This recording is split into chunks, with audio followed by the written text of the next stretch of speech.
मजरूह सुल्तानपुरी 1 अक्टूबर 1919 को आजमगढ़ के निज़ामाबाद कस्बा में पैदा हुए। असल वतन सुल्तानपुर था। मुशायरों में मकबूलियत बढ़ी तो मुमताज़ शायर जिगर मुरादाबादी के साथ मुंबई पहुंचे। मुंबई में A.R. कारदार जैसे फिल्मसाज ने इस गौहरे नायाब को फिल्मी नगमा निगारी के लिए चुन लिया और फिर निस्फ सदी तक मजरूह सुल्तानपुरी ने हिंदुस्तानी फिल्मों को अपने सदाबहार नगमों से सजाया। 1965 में मजरूह को बेहतरीन नगमा निगारी का फिल्म फेयर अवार्ड मिला और फिर दीगर तमाम इनामात व एजाज़ात के साथ फिल्मी दुनिया के सबसे बड़े इनाम दादा साहब फाल्के अवार्ड से मजरूह सुल्तानपुरी नवाजे गए। अपने परस्तारों को गज़ल और मशाले जहाँ जैसे शेरी मजमुओं की सौगात देकर जदीद गज़ल का ये मुमताज़ शायर 24 मई सन 2000 को इस दुनिया से रुखसत हुआ। डीडी उर्दू की इस खुसूसी पेशकश शेर व सुखन में आज हम बात करेंगे मजरूह सुल्तानपुरी की। मजरूह सुल्तानपुरी उर्दू गज़ल के हवाले से या फिल्मी नगमा निगारी के हवाले से किसी तारुफ के मोहताज नहीं है। तालीम लखनऊ में हासिल की और जब मुंबई पहुँचे तो सन 2000 तक ज़िंदगी की आखिरी सांसों तक कभी मुशायरों के प्लेटफॉर्म पे, कभी इल्मी और अदबी रसाइल में और कभी फिल्म के पर्दे पे अपने नगमों से जान डालते रहे। मजरूह सुल्तानपुरी न सिर्फ हिंदी उर्दू फिल्मों से वाबस्ता एक अच्छे शायर थे, बल्कि उर्दू अदब में भी उनका एक मकाम था और उर्दू शायरी में जो अदबी मर्तबा उनका था वहाँ तक कम लोग पहुँच पाए।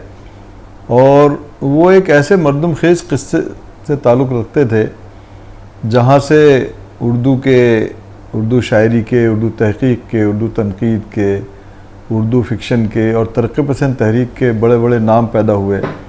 सबसे पहले तो मौलाना शिबली, फिर सज्जाद ज़हीर, अली सरदार जाफ़री, वामिक जौनपुरी, जानिसार अख्तर, कैफ़ी आज़मी और फिर शमसुर रहमान फ़ारूक़ी, खलील रहमान आज़मी और बहुत सारे नाम आज जो अदब में, शायरी में दरख्शां सितारों की सी हैसियत रखते हैं और हमने जिनसे उर्दू बोलना, उर्दू पढ़ना, उर्दू समझना सीखा।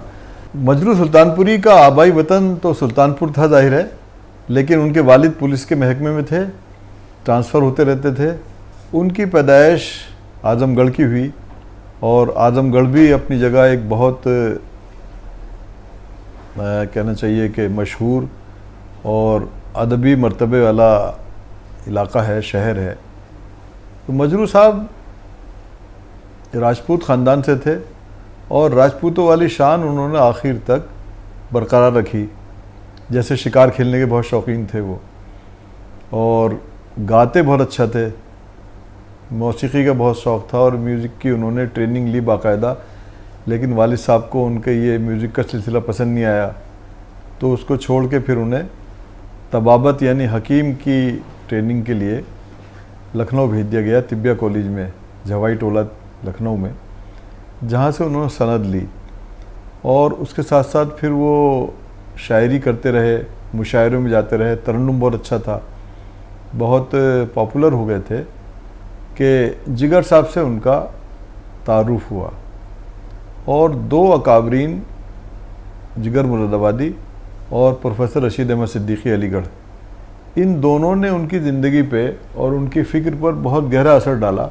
इश्क व आशिकी, उल्फत, मोहब्बत कभी चिलमन से लगे बैठे हैं, साथ छुपते भी नहीं, सामने आते भी नहीं। इन बातों का जिक्र उर्दू शायरी में तो बहुत हुआ है। मजरूह ने एक नए ढंग से कहा कि यूँ तो आपस में बिगड़ते हैं, खफा होते हैं, यूँ तो आपस में बिगड़ते हैं, खफा होते हैं, मिलने वाले कहीं उल्फत में जुदा होते हैं। यूँ तो आपस में बिगड़ते हैं, खफा होते हैं, यूँ तो आपस में बिगड़ते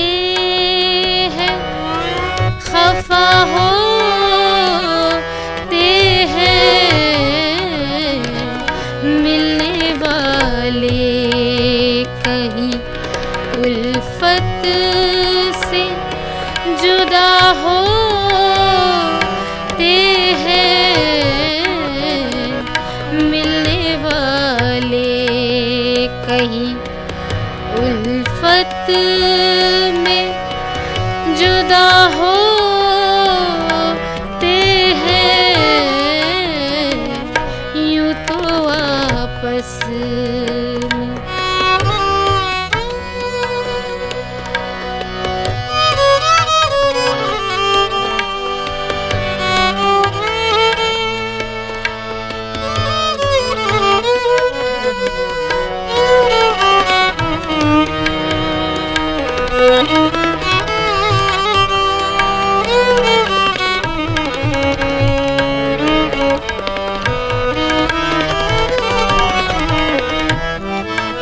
हाल दिल मुझसे न पूछो मेरी नजर देखो।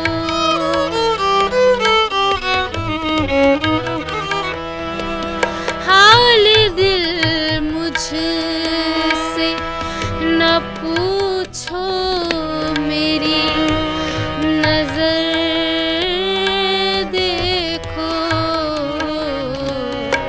राज दिल के तो निगाहों से अता होते हैं।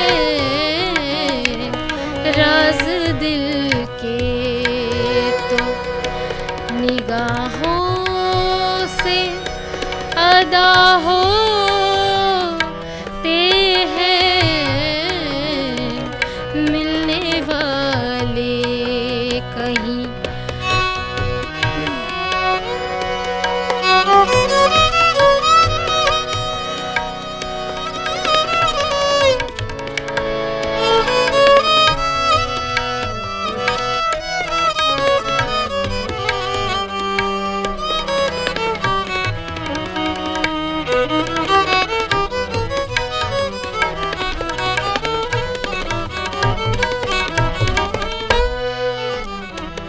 मिलने को यूं तो मिला करती है सबसे आँखें।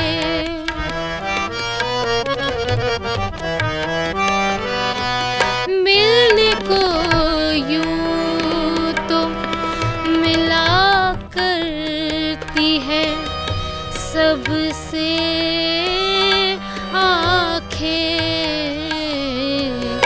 दिल के आ जाने से अंदाज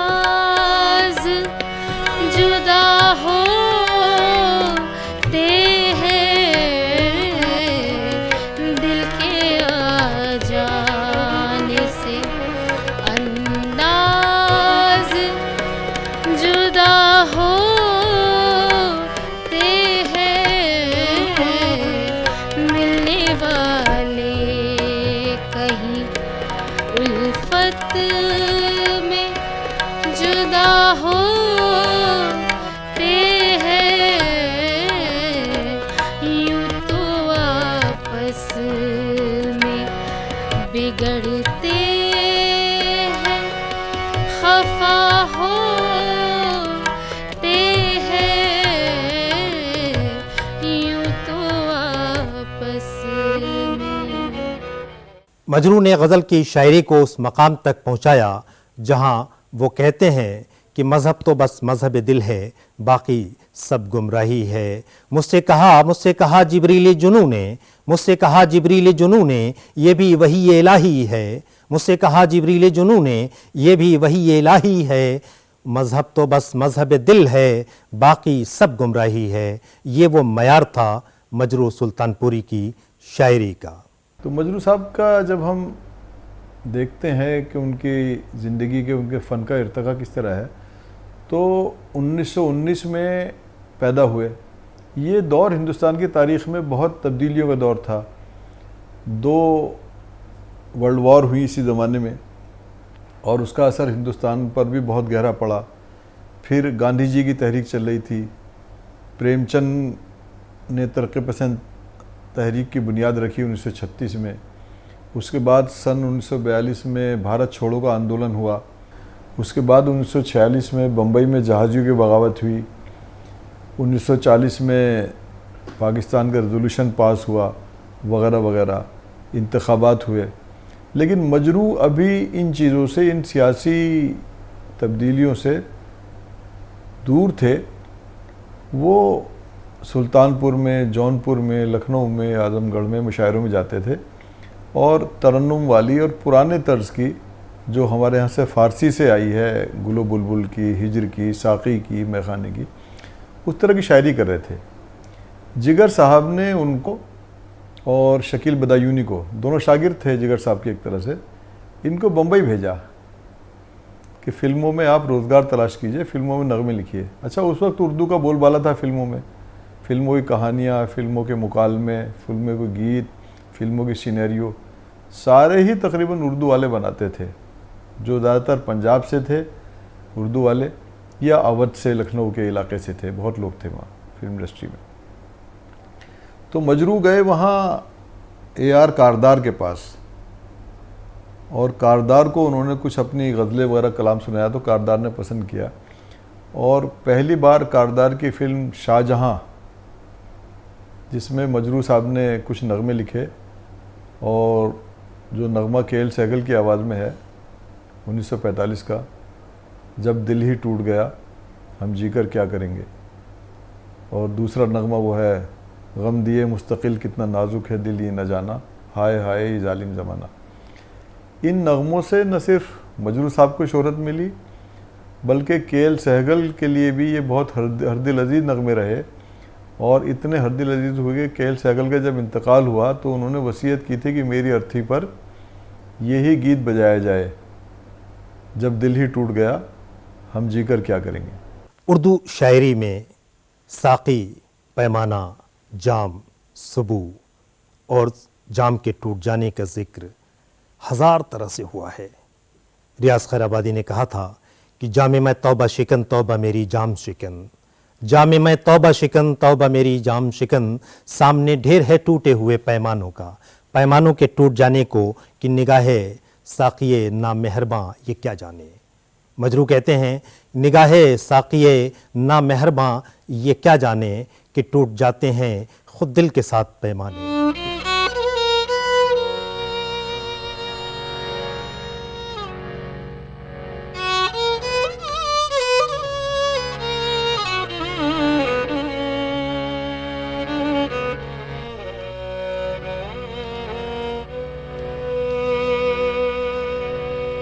निगाहे साकी ना मेहरबान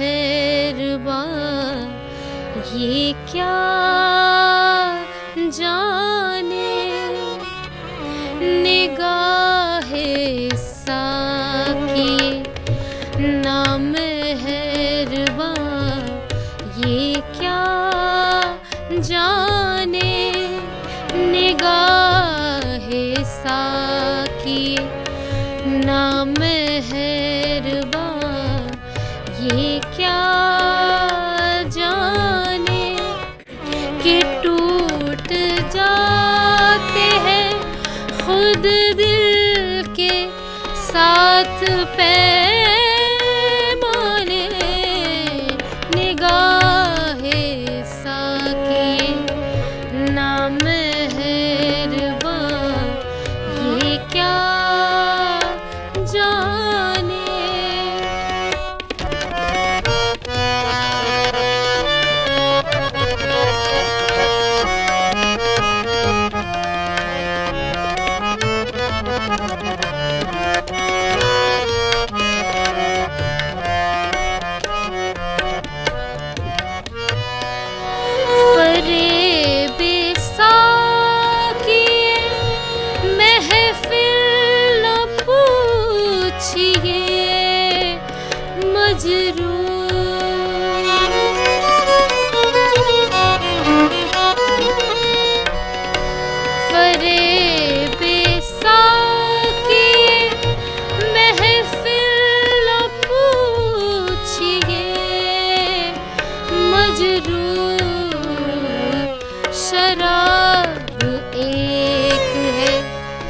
बदले हुए हैं पैमाने,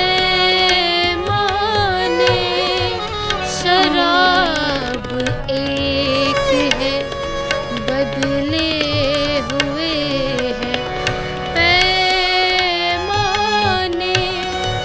के टूट जाते हैं खुद दिल के साथ पैमाने, निगाहे साकी नाम है ये क्या जाने, निगाहे साकी।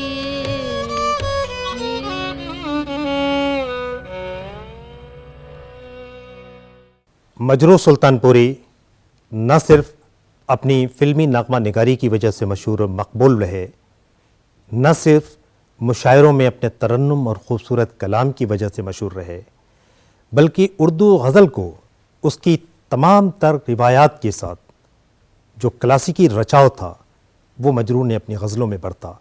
मजरू ने बहुत कम कहा लेकिन अच्छा कहा और मयारी कहा। मजरू गज़ल के हवाले से अपनी ज़िम्मेदारियों को समझते थे। मजरू ने गज़ल को मजरू नहीं होने दिया। यही वजह है जो भी निसाबी किताबें तैयार की जाती हैं, जब भी हम जदीद गज़ल की बात करते हैं तो मजरू के बग़ैर उर्दू गज़ल का ज़िक्र नहीं हो सकता है। बम्बई जब गए और सज्जाद ज़हीर के सामने,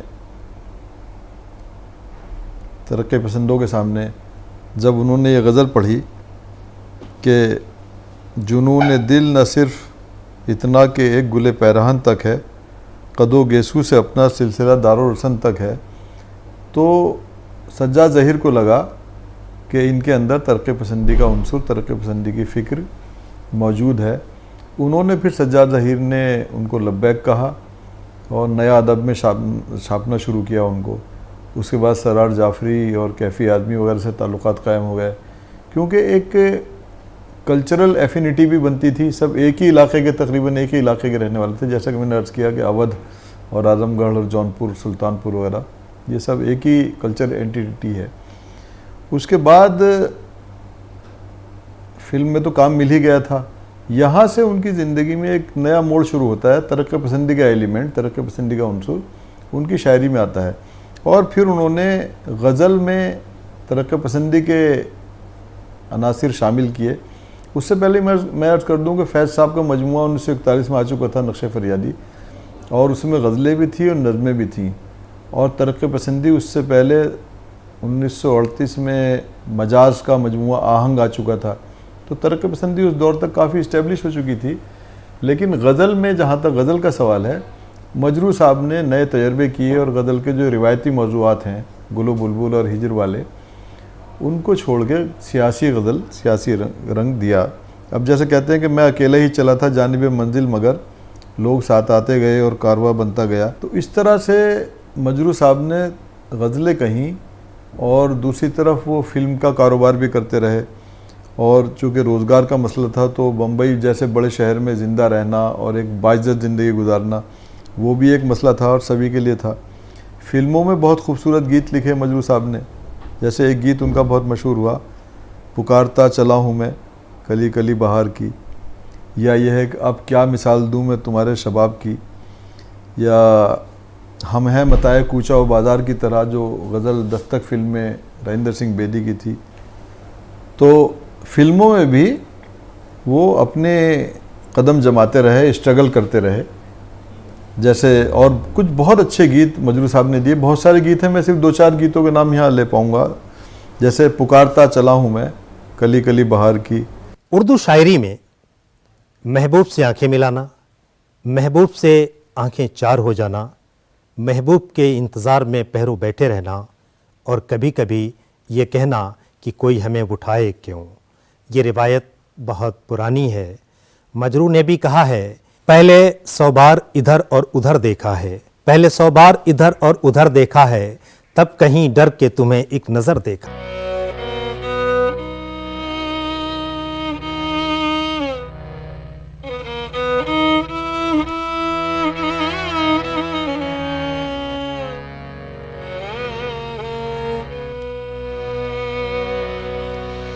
पहले 100 बार इधर और उधर देखा है, पहले 100 बार इधर और उधर देखा है, तब कहीं डर के तुम्हें एक नजर देखा है, तब कहीं डर के तुम्हें एक नजर देखा है, पहले 100 बार।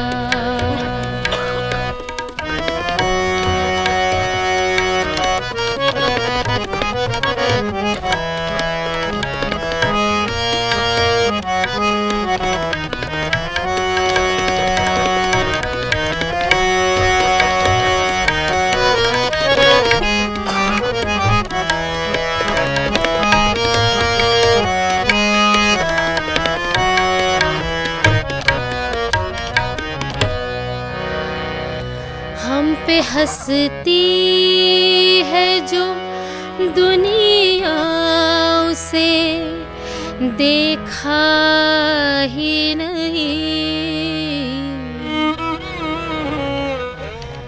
हम पे हंसती है जो दुनिया, हमें देखा ही नहीं। हमने उस शौक को ऐ दीदाए तर देखा है, हमने उस शौक को ऐ दीदाए तर देखा है, तब कहीं डर के तुम्हें एक नजर देखा है, पहले 100 बार।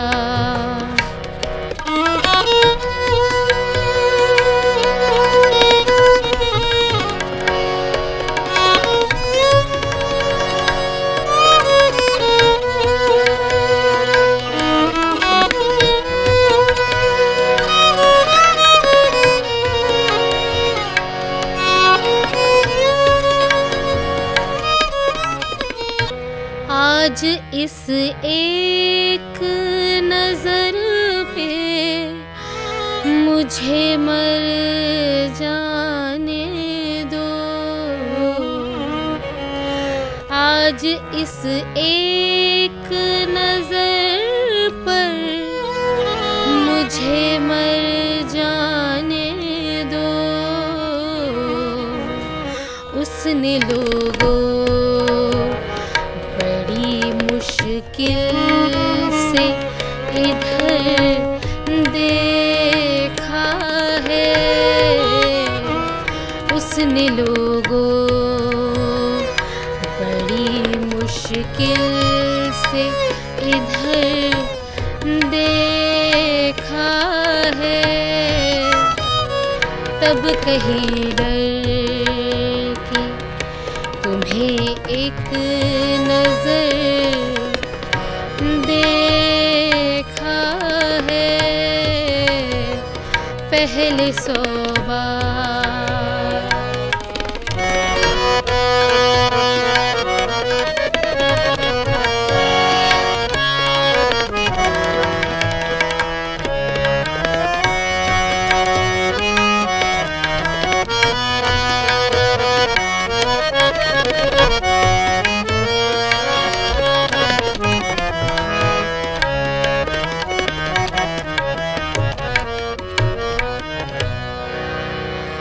क्या गलत है जो मैं दीवाना हुआ सच कहना,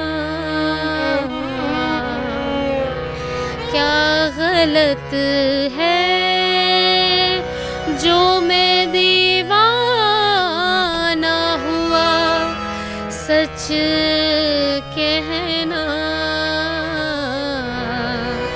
मेरे महबूब को तुमने भी अगर देखा है,